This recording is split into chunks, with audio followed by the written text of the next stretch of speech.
Bismillah ar-Rahman ar-Rahim. We covered in the previous lesson that dhikr goes through 4 levels. Doing dhikr with your tongue only, doing dhikr in your heart, and then doing dhikr where you're overcome by dhikr, and then the final stage, which is you are annihilated in the dhikr of Allah. This is the beginning of you entering the realm of dhikr of Allah Azza wa Jal. On top of that, dhikr of Allah Azza wa Jal, we've been commanded to do that a lot. Also, dhikr of Allah Azza wa Jal, it is something that people will regret for not doing the most. People regret the most when they because if they left out, or if they didn't do much of it, they'll regret the most on the Day of Judgment. In fact, it's also come in the hadith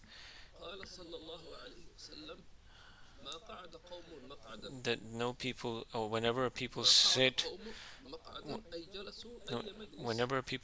in any kind of gathering in this world where they did not remember Allah Azza wa Jal or send salutations upon the Prophet Sallallahu Alaihi Wasallam, except that they would have a regret. If they had a gathering where they didn't remember Allah and the Prophet ﷺ, then on the Day of Judgment they will have regret for that gathering, regret for being part of that gathering, even if they were to enter paradise.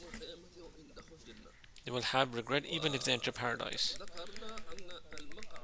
Also, we mentioned by majlis, by a gathering, we mean any gathering that you take part in.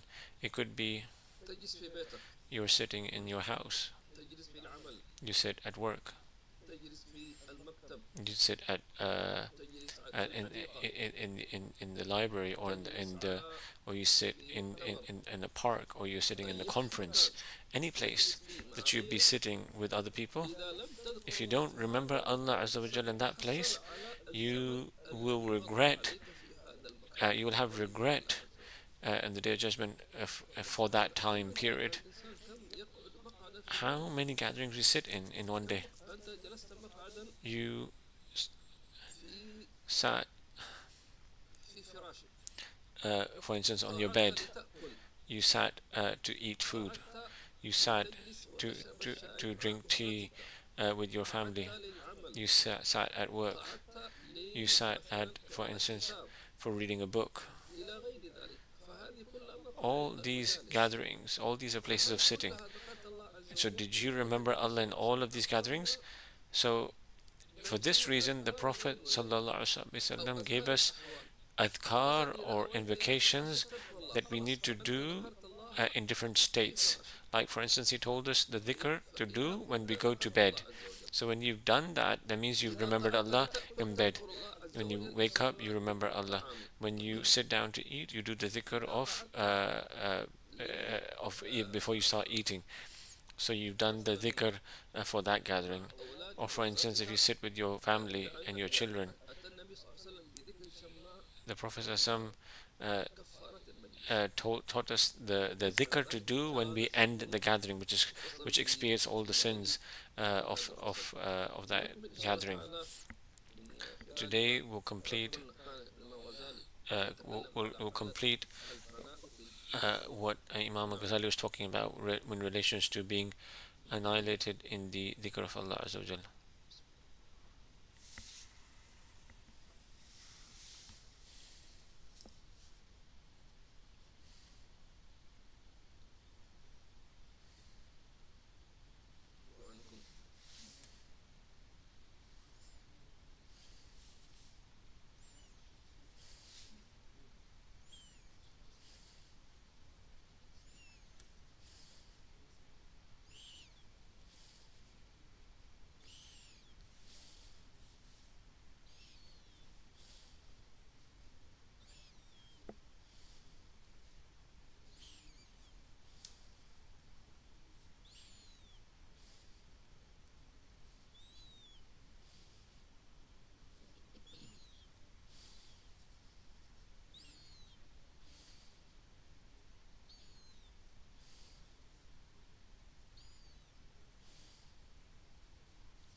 he says,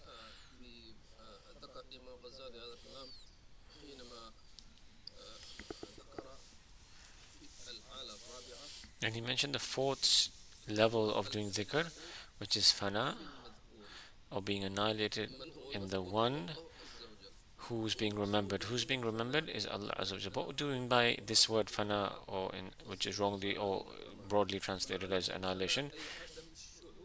Fana means to not experience or feel anything around you. And this happens to people.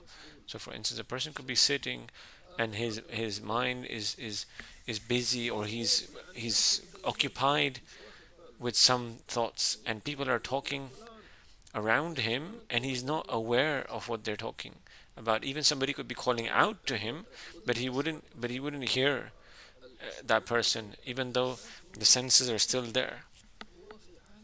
But as if he's in another world. So somebody could be calling out to him, and then he would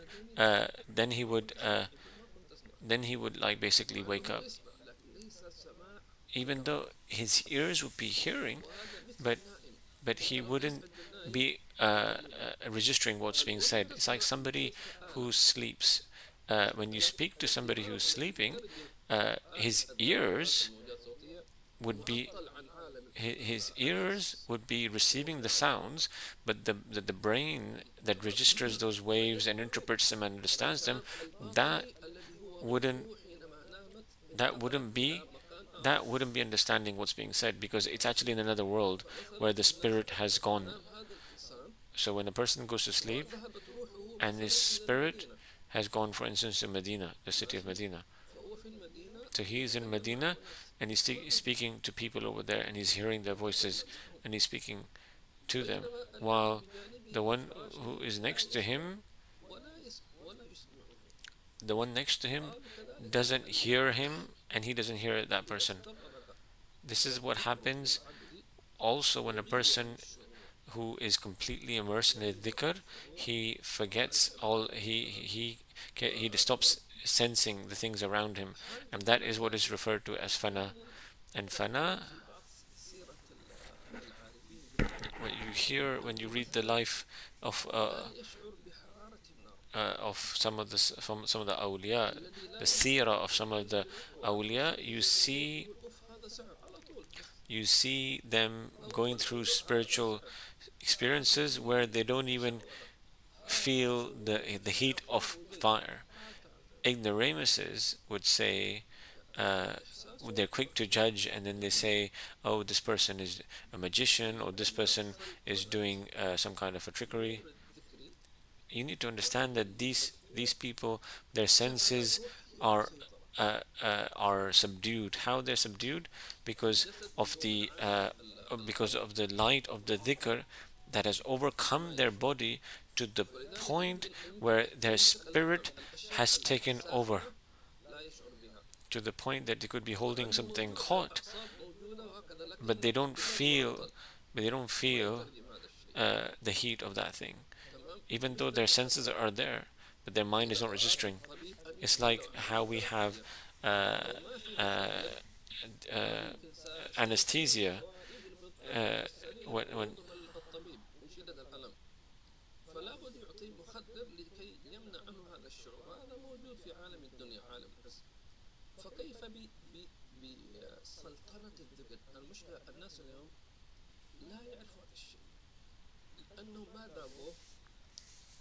the problem is people don't understand these things because they haven't experienced it, nor have they met anyone who's experienced it. If you were to do a general statistics or a survey on the Muslims, most of them would say, "What is this this dervish talk, or this folklore?" They will accuse it of being magic or black magic or a superstition or things like that. They'll throw all these accusations. What should I say? It's your problem if you don't experience yourself, and you don't spend time with those who've experienced it, then it's in fact your problem. We, alhamdulillah, we're not claiming that we've experienced anything, but we've seen people who have. But the least that we have is that we believe in these things, we accept these things, and we don't deny it. This is why Sayyidina Junaid said something great. He said, believing in our knowledge, believing in these things, accepting and believing in our knowledge, which is the knowledge of the realities, like these things that we're talking about, fana and all of these, to accept these, the mere fact that you're believing in this, despite you not personally experiencing it, it's a small form of sainthood. You're a wali of Allah, but you're at the lowest level. But if a person doesn't even believe in these things, then how will he be a bit wali? He will deny all of these things. So for this reason, Imam al-Ghazali says,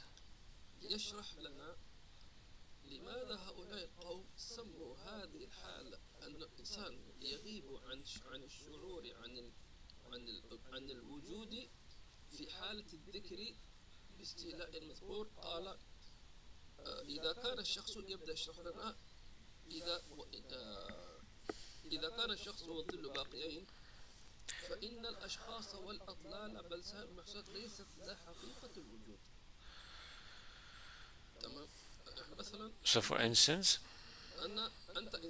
you're a human, you have a body. This body has a weight, for instance, has a height, has an elevation, has a breath. Uh, he has volume, and he also has a shadow. Every person has a shadow. Let's just talk about the shadow. He says, is your shadow your reality? No.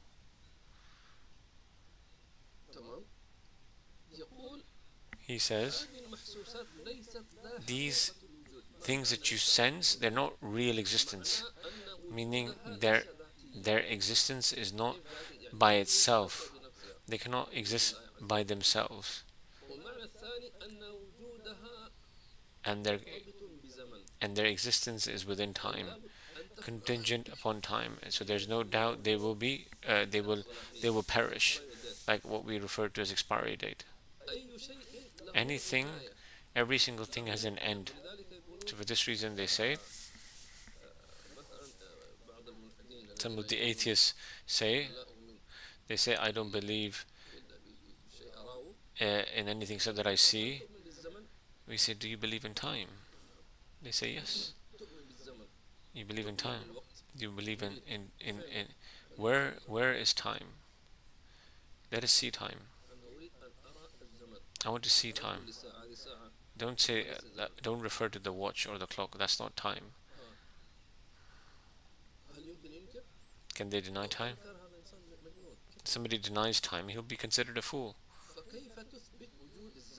How can you prove the existence of time? You prove it by the mere fact of things changing. You used to be young, and your beard used to be black, and then now it's white. So that indicates the passing of time. You used to have a plain and nice, firm skin, and now you got wrinkles. So that's a sign of. So the fact that things change over time, or change, indicates the existence of time. So time is something that. So because you are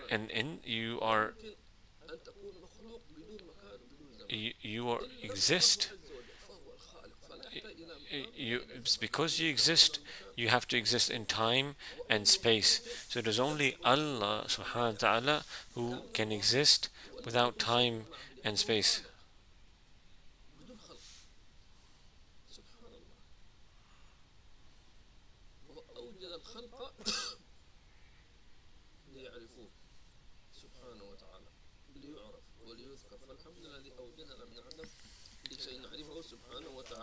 So, alhamdulillah, Allah created us from nothing, from nothingness, so that we can to know Him. So, why is He talking about all of this stuff? And what is his relationship with dhikr? Now, what he's saying is that dhikr, what yours, these dhikrs, the dhikr that you do, is it's something that is related to the realm of decree and destiny, the realm of decree. And but we're in the realm of creation. What is the difference between the realm of creation and what is the realm of decree? So creation is the effect of amr, of decree. So Allah says, be to the sky, and the sky becomes. So the decree is in the realm of, it is a realm of decree, where Allah's decreed things. So Allah decreed for the heavens to exist, so that they existed. So when they came into existence, they become part of the realm of existence, creation, or realm of the temporal realm. So when you, a human, what is the amr in, what is the decree in you? The decree in you is the spirit that Allah blew into you. Then your body was created. Your body is part of the realm, the temporal realm, while your spirit is from the realm of decree, divine decree. So dhikr is part of the essence of dhikr is from that realm, the realm of decree. But your body is from this realm. Your spirit and your spiritual heart, not your physical heart, they're from the realm of amr, the realm of a divine decree. It's actually the point, your spiritual heart is the point where the spiritual realm, the realm of divine decree, connects with this temporal world. So the dhikr is from the realm of divine decree. So your body can experience, it can experience pain, it can experience tiredness, it can grow, it can get ill, it can feel hunger, it can feel thirst. This is natural for you as a human. The spirit is the opposite completely. It doesn't feel thirsty, it doesn't feel hungry, it doesn't grow old.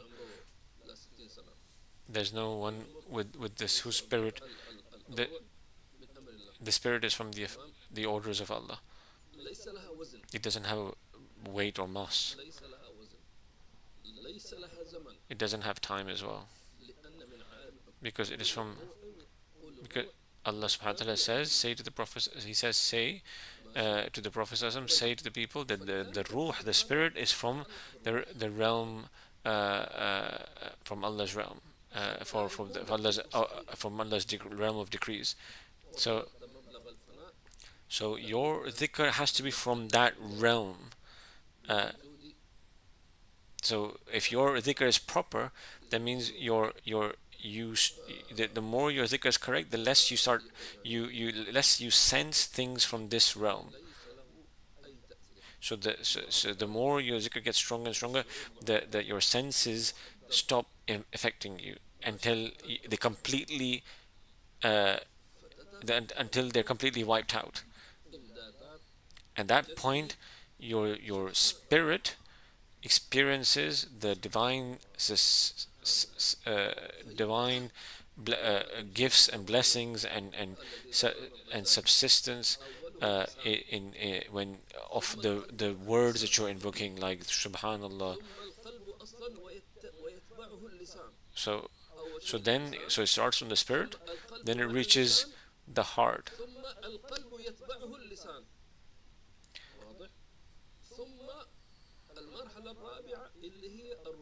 So actually you start with the tongue, and then the tongue, when it starts, the heart does with the tongue, and then it comes to the spirit, and then you reach a point that you've crossed the level of the tongue and the heart.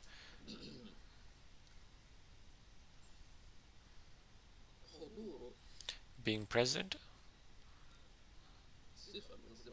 or having an attribute from the attributes of Allah present in your heart, even if you're quiet, silent, with your eyes closed, you are in dhikr of Allah, if you're bringing that meaning to heart. If you were to sleep and you did the dhikr of going to bed, and you fell asleep while you're doing dhikr of Allah, why is it that we don't see dreams, righteous dreams? Why do, okay, we'll say we won't say righteous dreams. We're saying, why don't we see true dreams? By true dreams, I mean seeing dreams that are like clear visions, where when you wake up, you see those events happen.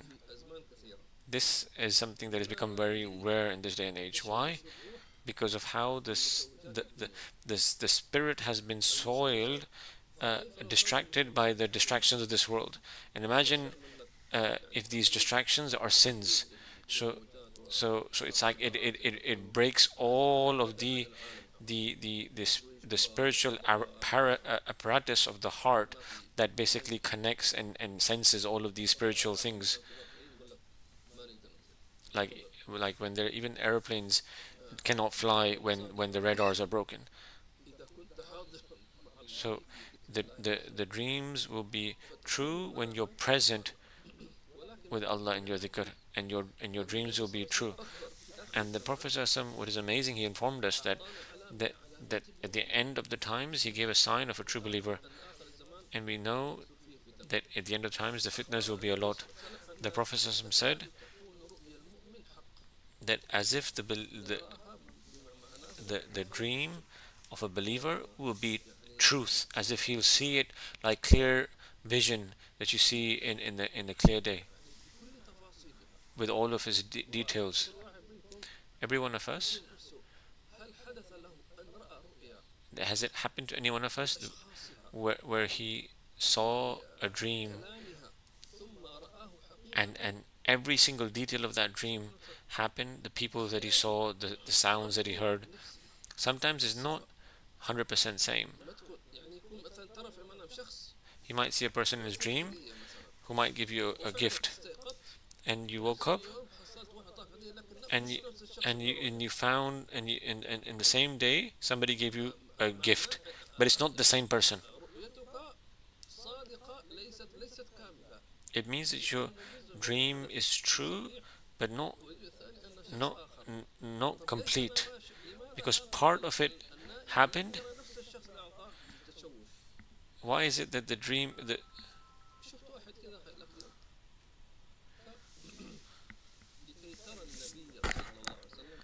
to see the Prophet ﷺ, you need that purity.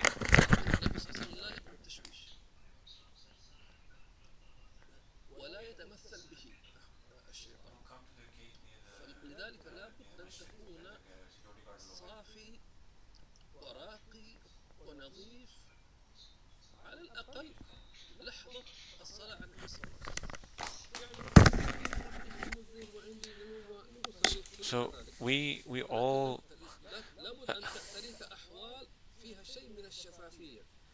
you need to have those moments where you have that moments of purity, and you need to make the most of those moments. They're referred to as nafahat and nusaymat, divine breezes or scents that are sent to you as gifts from Allah Azza wa Jal. And things open up for you. These are gifts for you. You might smell something of the intermediary realm of barzakh. You might smell something from the prophetic realm without you asking for it. These are gifts from Allah Azza wa Jal. Or somebody of that great spirit opens the way for you. He remembered you, or you were mentioned in front of him, in his presence.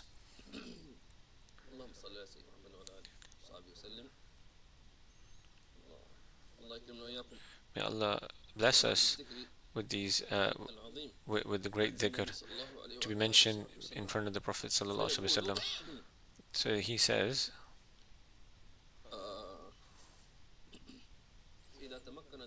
if dhikr is well established and the one being remembered, then the ruh dominates the body and you don't sense. And we mentioned some of the awliya, they experience these things without an effort. We mentioned in the previous lesson that one of the Habaib, he prayed Fajr, and if he were to pray as the Imam and he recited the Quran, he forgot himself because of how immersed he was in the recitation of the Quran, to the point the sun rose. He's excused, and his prayer was correct as well, and it's not considered qada if he were to pray the first rak'ah in the right time. He's excused. He's not sensing the time, so he would recite and recite and recite until the sun would rise, until they had to hire a person who would always pray next to him and give him like an alarm saying, oh, you need to go down for ruku or you need to go down for sajda. Imam al-Asnawi was also described as somebody who would be so immersed in trying to resolve issues of jurisprudence that they would even they wouldn't even experience the heat of the sun after the sun had risen. So he says,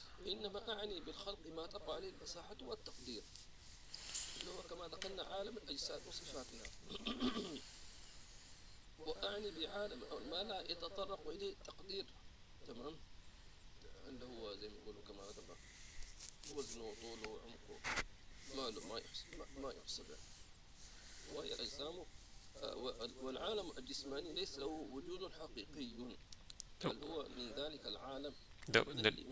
The temporal world does not have a real existence. It's like how everybody has shadow, and so its real existence is in the realm of decrees.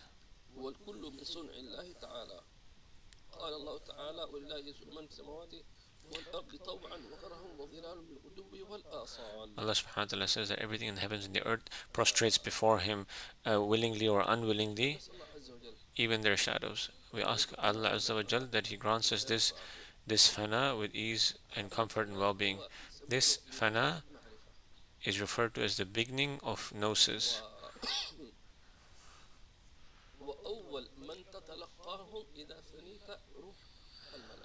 And the first thing you experience when you are in fana is you experience you meet the angels. When you leave yourself, you see the angels, because they're the closest realm to you from the realm of the malakut is the realm of the angels. If a person were to travel from one place, he goes on land, he travels in the desert. So when you're about to reach the place, who's the first one who's going to see you? What is at the borders? If they're trees or they're farms or they're signboards, you will see signs that will indicate that you've reached that place. So the realm of the decree, if you escape yourself or you leave yourself, the first thing you see and experience are the angels. They're the closest to you, the protecting angels, the guardian angels, the angels that are with you in your zikr.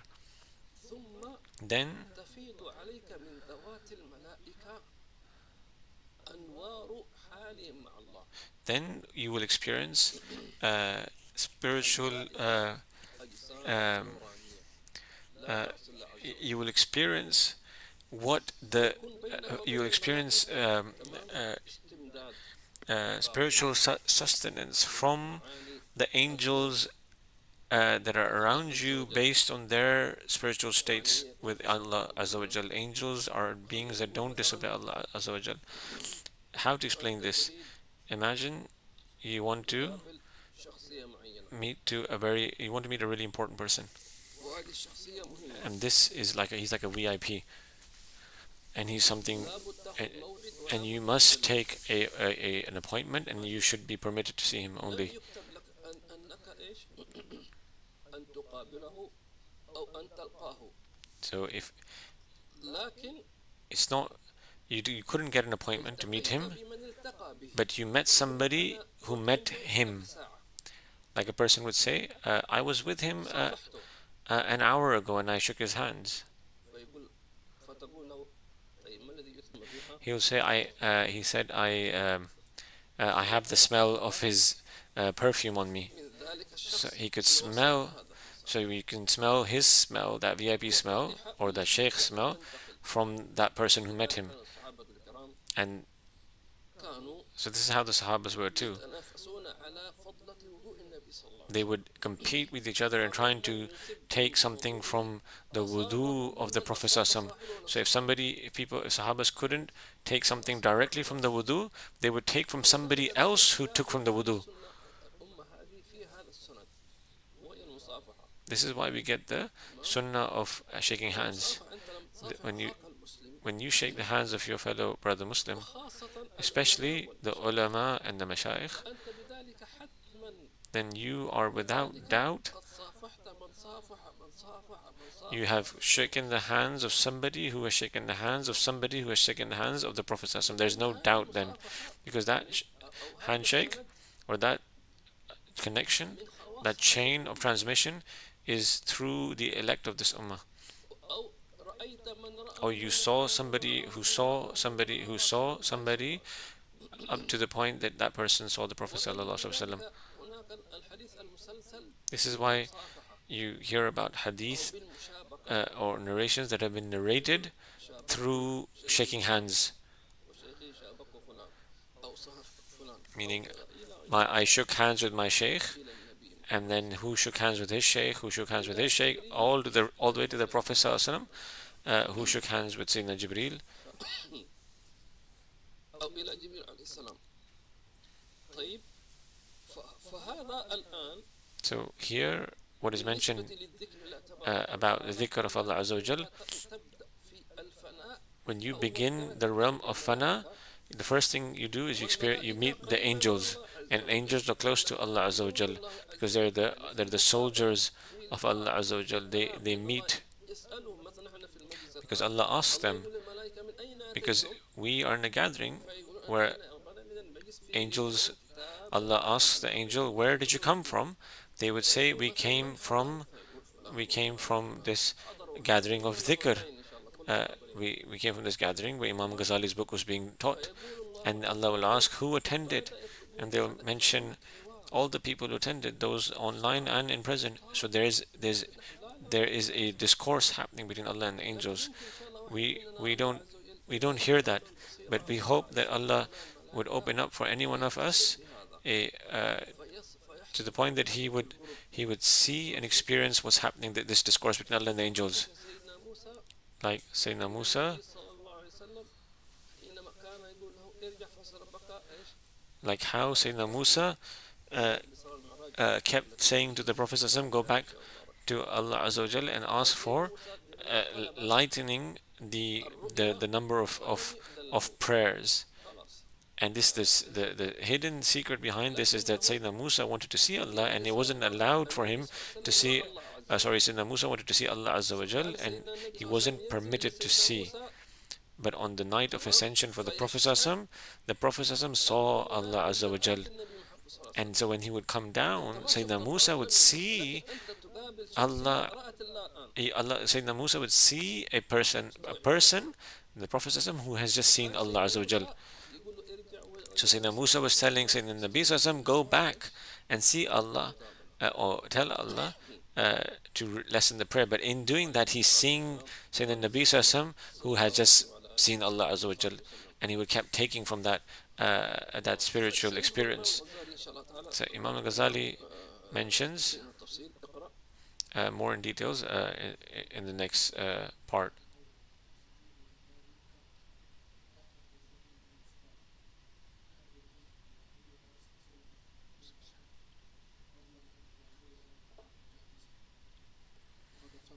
إنما أرادوه بالفناء. ودع عنك الغيبة والتكذيب بما لم تحط بعلمه، كما قال تعالى: بل كذبوا بما لم يحيطوا بعلمه. وقال الله تعالى: فسيقولون هذا إفك قديم. وإذ لم يشتروا فسيقولون هذا إفك قديم. يقول أن الإمام الغزالي, So Imam al-Ghazali is saying أنه وضحنا لك that we've clarified for you لكي تصدق these meanings for you to accept them ولكي تؤمن. and to believe in them. قال فإذا حتى لا تغتابنا بعد So that you don't backbite us afterwards. كثير من الناس اليوم A lot of people nowadays, يغتابون الإمام الغزالي they backbite Imam al-Ghazali, they backstab Imam al-Ghazali, ويغتابون أهل هذا المنهج and they backbite the people of this spiritual path, that مبتدعة they're innovators, مخرفين دراويش they're like dervishes, زناديق والعياذ بالله عز وجل. they're misguided, كلام شديد. severe words they use, accusations they make. لو أنت مت واتضح لك هذا الأمر شو بتسوي؟ So if these things are not clear for you, then كذبت شيئا what's our problem in that? موجود You are denying something that exists. ما هي حجتك What is your proof it doesn't exist أمام الله عز وجل؟ before Allah Azza wa Jal? كنت عرفت ليش؟ إذا ما كنت عرفت فلا Can you say to Allah, I didn't know? If you don't know, then say you don't know. Say, I didn't hear. أنت كذاب. Don't say you're a liar. Don't say you're an innovator. Don't say you're misguided. On what basis are you saying that? لا ما تهم. These are all accusations. لحوم العلماء مسمومة.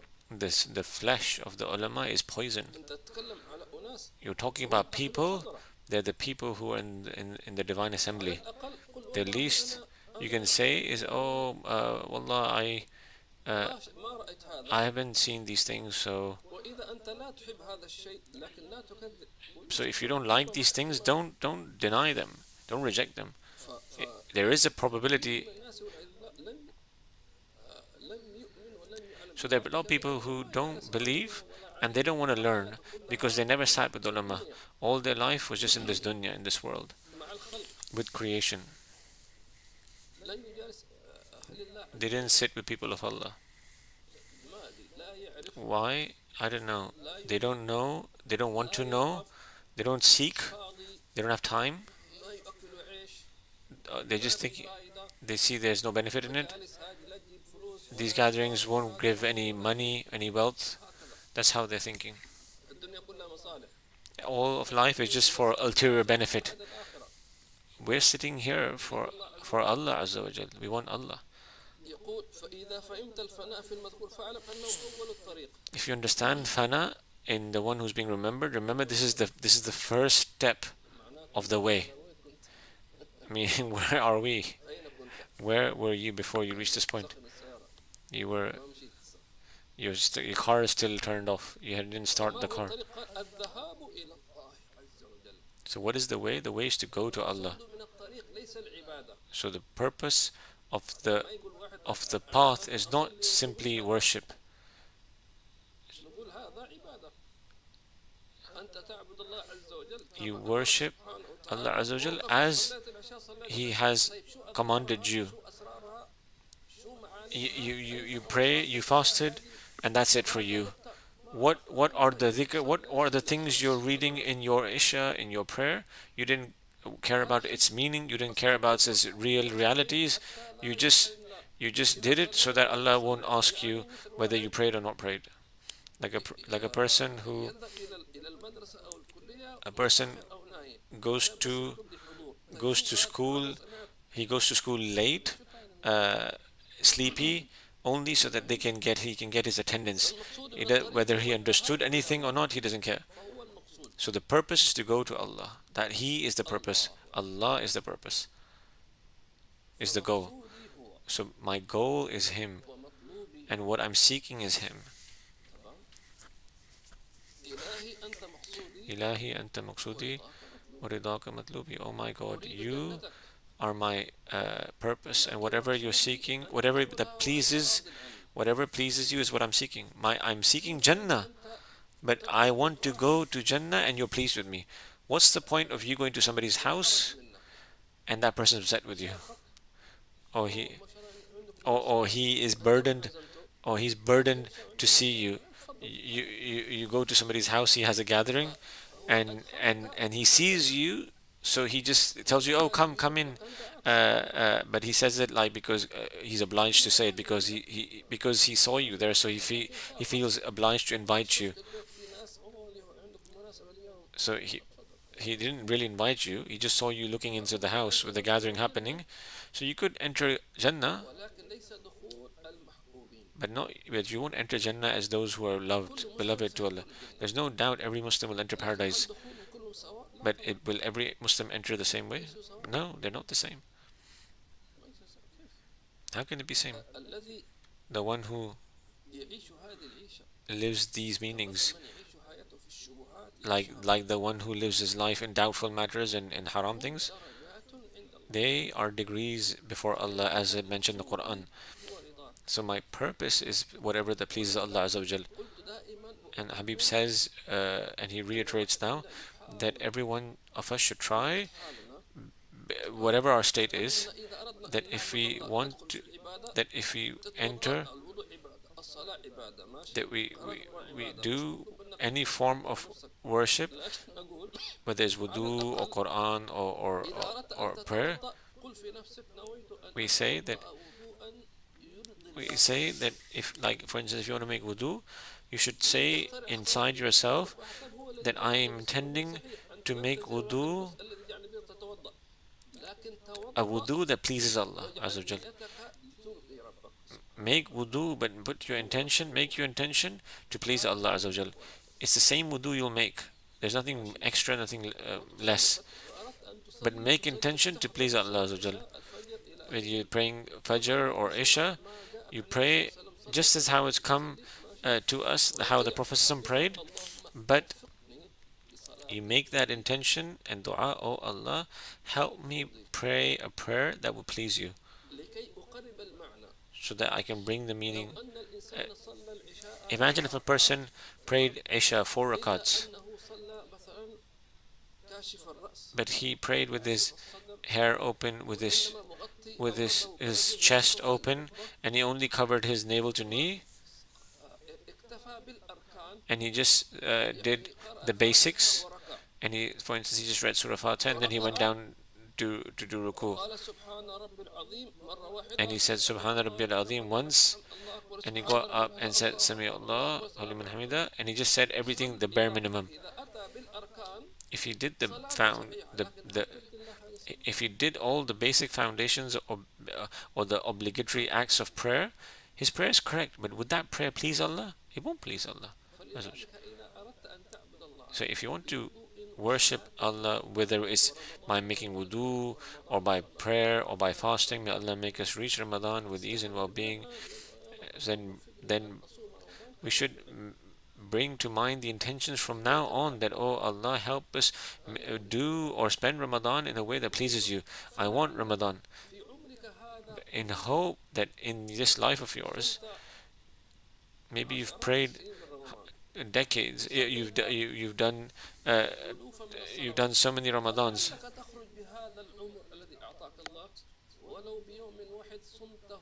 and so in hope then in all of your life you maybe prayed one prayer that pleased Allah, or fasted one day that pleased Allah Azza wa Jal.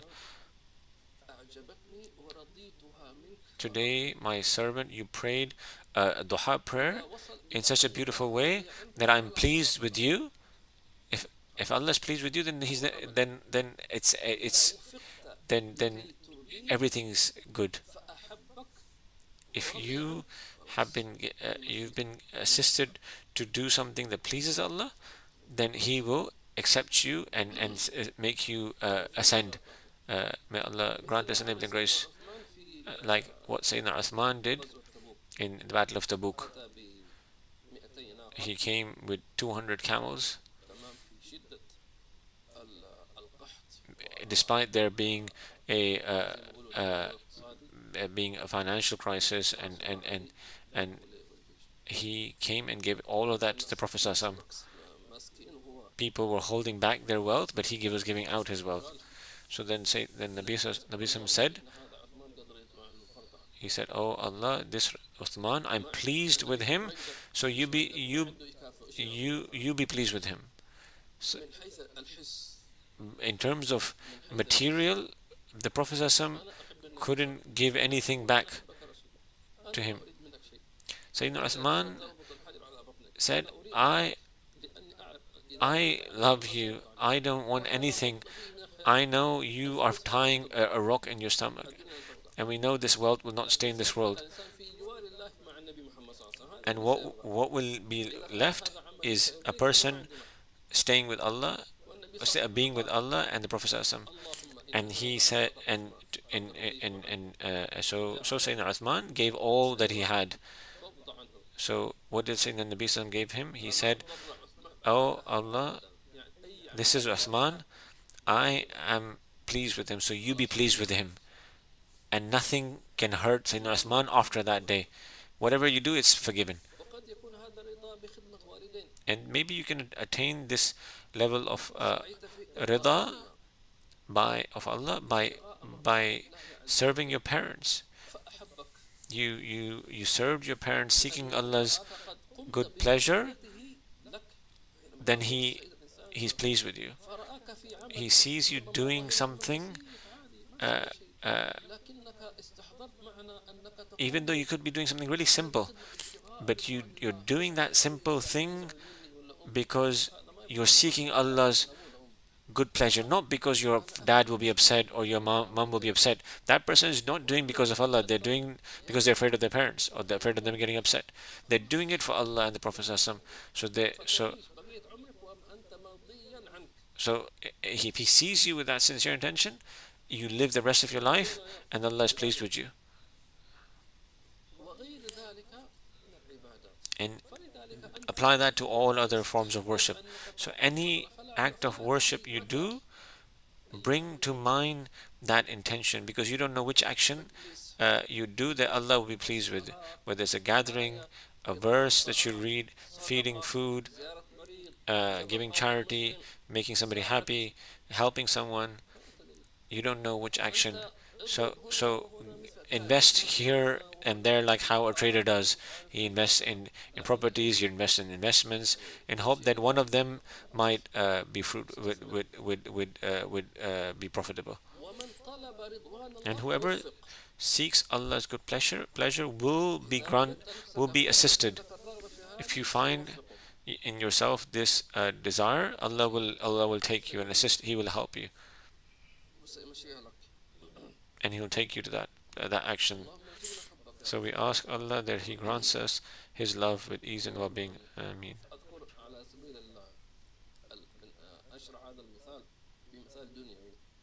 Somebody can explain this with a worldly example. When Habib was in college, there was a subject that Habib would just always cause. It was difficult for Habib. So whenever that subject, the time for the class would come, Habib would be in anxiety, even with from the teacher. But Habib would give. He would do his due diligence. He would revise before the class, and he would prepare before the class so that the teacher won't be upset with him. Because if he were to get upset, Habib was afraid of that teacher. So he would prepare himself before the class begins. So one day there was an exam, and that exam basically made Habib even more anxious. So Habib answered all the questions, and he wasn't sure of the answers. The teacher noticed Habib. Some questions Habib knew they were wrong. So Habib was afraid to hand over his paper. So the teacher came to him,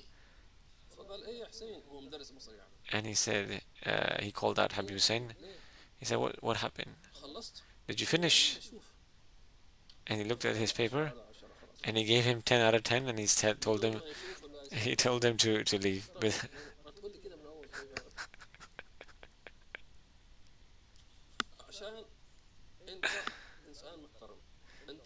This is because you're a respectful student. You're somebody who this is because Habib was nurtured in this way. The teacher gave him 10 out of 10. This is a worldly example. If the teacher loved you and he made it easy for you, isn't this is imagine if Allah loves you. We ask Allah that He grants us enabling grace. This is tasawwuf. Tasawwuf is to worship Allah to please Him, that He be pleased with you. And this is the level of rida. Allah is pleased with you and you're pleased with Him. And their degrees that you're pleased with whatever Allah has decreed for you. There's a difference between to accept and to submit. To accept means you is like you're in a conflict and you've basically given up. You can't because you're weak. Allah, there's no battle between you and Allah Azza wa Jal. Everything is not according to how you want. It's you will get, there are some things you want, some things you have to be patient, and then you learn, you nurture. So you accept because of your belief in Allah's wisdom and decree. So it's from Allah's mercy. You don't know the rizq, the subsistence of Allah. When will it come? How will it come? Or what type it will be? Whether I'll be a farmer or a employee or a businessman. But I am pleased with whatever Allah has chosen for me, and I will strive in that.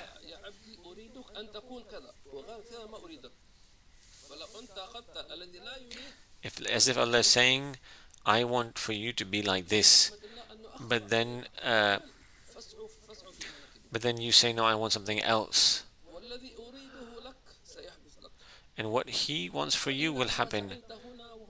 And if you were to go here and there, and you find yourself going another direction, whether you like it or not, then don't oppose it, because know that way will be where you find success.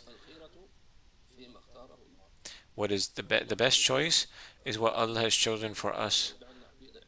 We ask Allah, He makes us people who are treated with gentleness and not tested.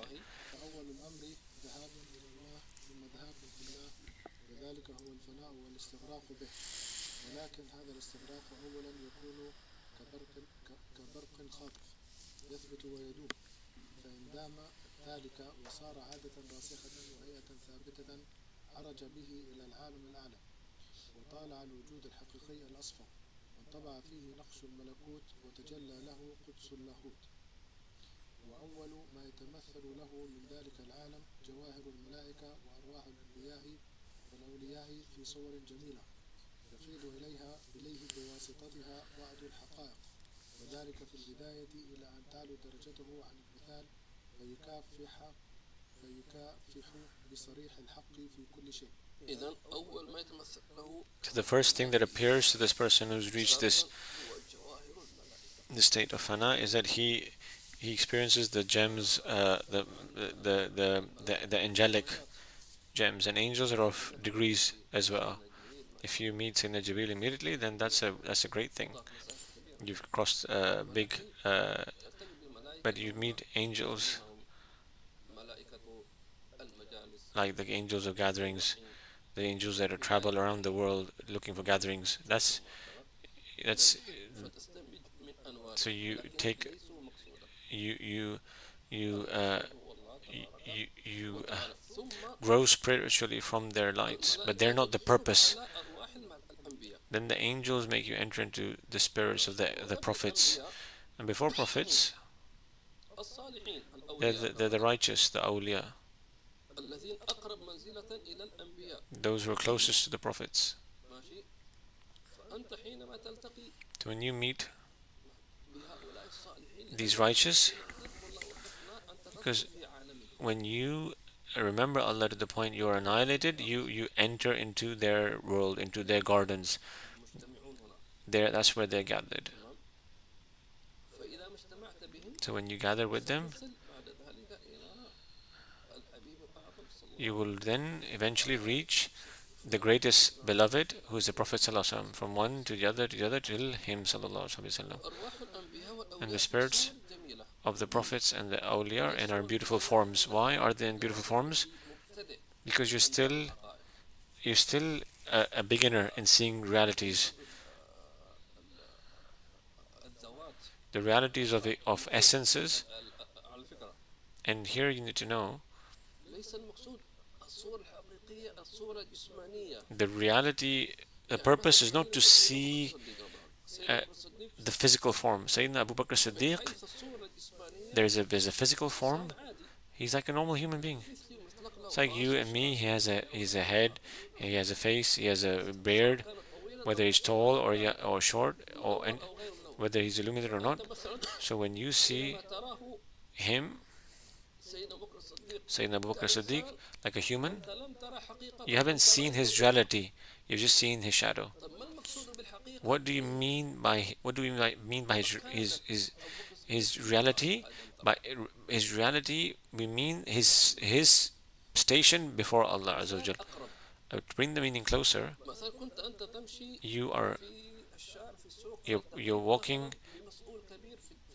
You are walking on this marketplace, and you met a person who is like a big manager or big minister in the country, who's just going for a walk, and you don't know him. You just said salam to him and you passed by him. You didn't recognize him, and then somebody else tells you, by the way, do you know who you just said salams to? That's actually the minister of finance or minister of tourism, for instance. So when you first met him, you didn't know him, so you just said salams and passed by him. But once you found out his position, then you realize, oh, that wasn't just a simple person. So similarly, when you see the prophets and the awliya, you see them in beautiful forms to strengthen you and prepare you to see the realities. So you need to be well established before you can see the reality, the luminous realities of these people. This is why Sayyidina Jibreel stopped at a certain point on the night of ascension, and Sayyidina Nabi Sallallahu said to him, are you going to leave your friend at this point?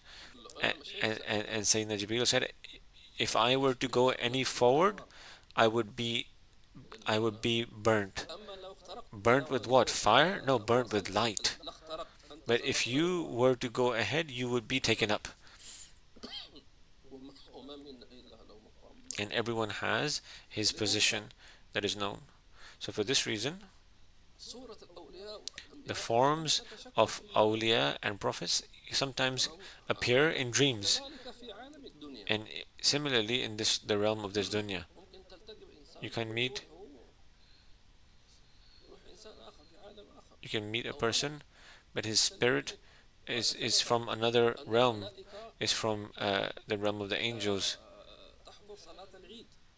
And this has been confirmed through hadith, that angels attend the Eid prayer, and they say salams to people, and they say salams, and they meet you, and they say salams to you in the form of people.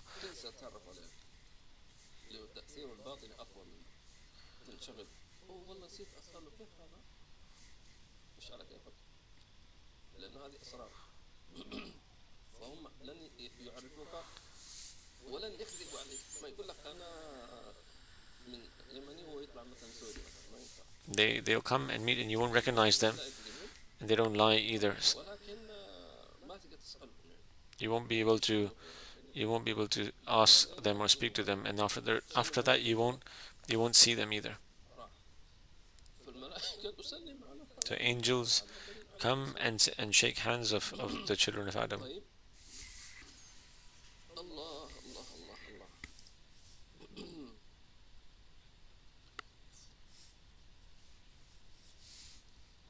ولذلك يمكن أن تلتقي بهذه الأرواح إذا أنت فنيت عن نفسك. So you can meet these spirits. You can meet these spirits if you are in a state of fana. So that's in the wakeful state, when you leave your senses. And here people will come and question, what's this? That is through the eye of the heart. Meaning you see their spirits while you're in the wakeful state. These gatherings, angels attend them. We know this from the hadith that they're covered by angels. We know angels are from the realm of the spirits. We can't see it because we're in our bodily form, and you need another medium to see it, which is from your the heart and from your spirit. So if any one of us, inshallah, who reaches this state, he would experience intimacy, and he enters another realm, the realm where there's no egos, there's no desires, a realm that is filled with spiritual experiences and lights.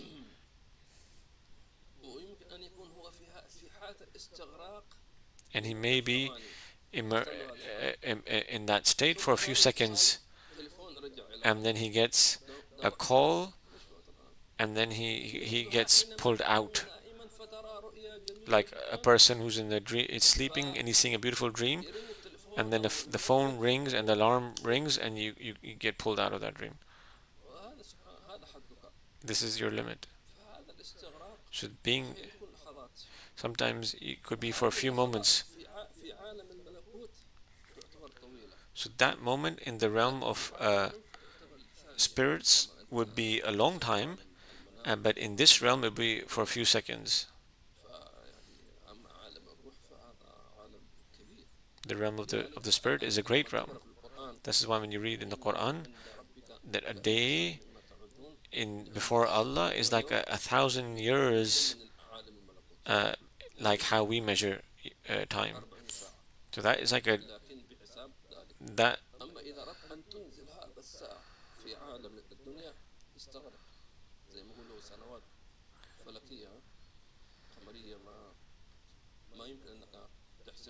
You won't be a year from that realm. You won't be able to measure it in this world. We'll suffice with this.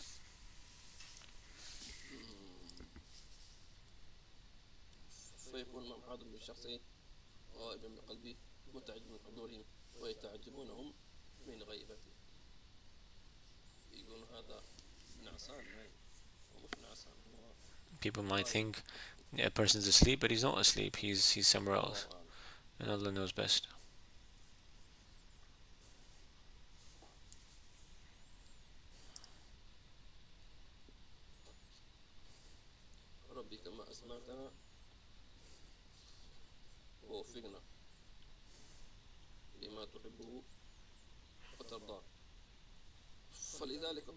Now Allah, just as how you made us hear these beautiful things, enable us to implement them. And so you are still at the peel, like you're peeling the egg. So would you spend your life just peeling eggs?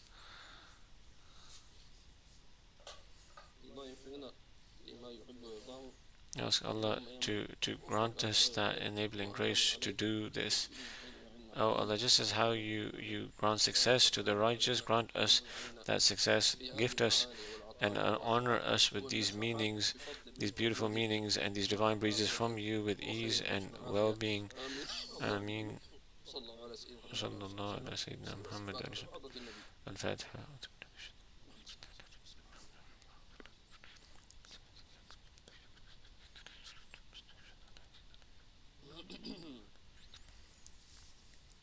محمد وعليكم السلام ورحمة الله وبركاته.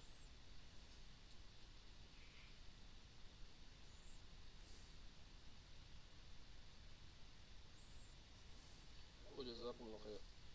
الأخت مفيدة وعليكم السلام ورحمة الله وبركاته. جزاكم الله خير. الأخت فاطمة وعليكم السلام ورحمة الله وبركاته. اللهم حبنا بعبودك آمين في خير وعافية. عثمان حياك الله. عثمان وإياكم إن شاء الله. الأخت هي آمين اللهم آمين. سعيد بن عليكم السلام ورحمة الله وبركاته. حياك الله ويحفظك ويسعدك كذلك إن شاء الله تعالى. بارك الله فيك. السيد عادل حسين وعليكم السلام ورحمة الله وبركاته. جزاك الله خير سيد عادل على حضورك الدائم ودعمك المعنوي للدرس وللمساعدين.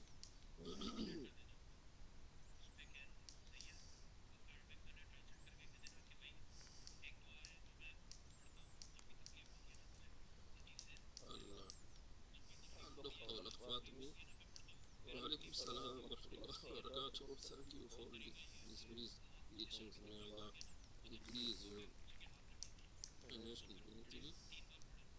آمين يا رب وإياكم إن شاء الله.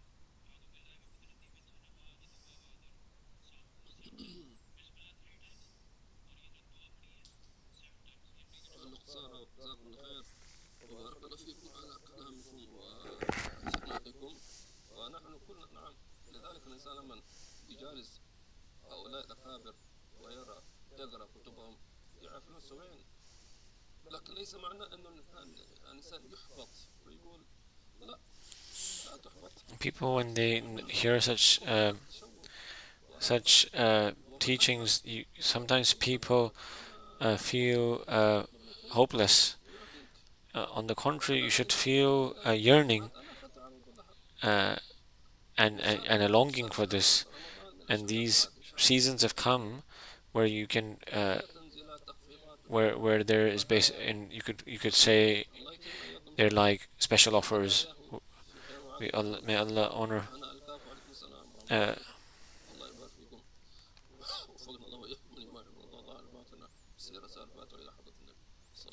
فاتحة